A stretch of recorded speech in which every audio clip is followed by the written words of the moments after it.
TAM Cagliari con l'artista Giselle Marsaglia che ci invia una missiva da Parigi. Ci sono delle mail dentro le mail. L'arte è una donna nuda.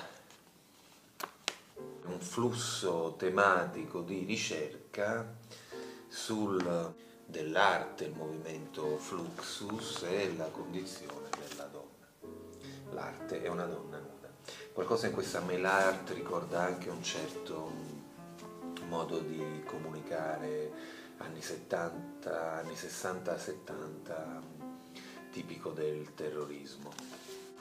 I suoi disegni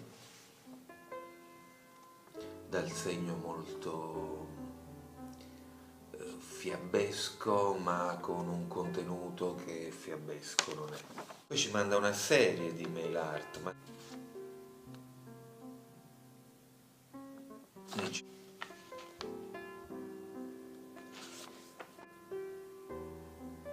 le calzature, le scarpe di Giselle Marsaglia, quasi come se rivelasse tutta la sua identità.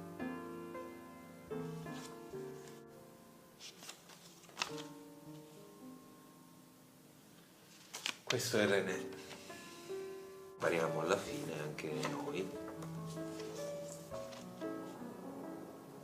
all'interno di un flusso permanente di linguaggi dell'arte contemporanea che girano da casella postale a casella postale. Giselle Marsaglia, Parigi.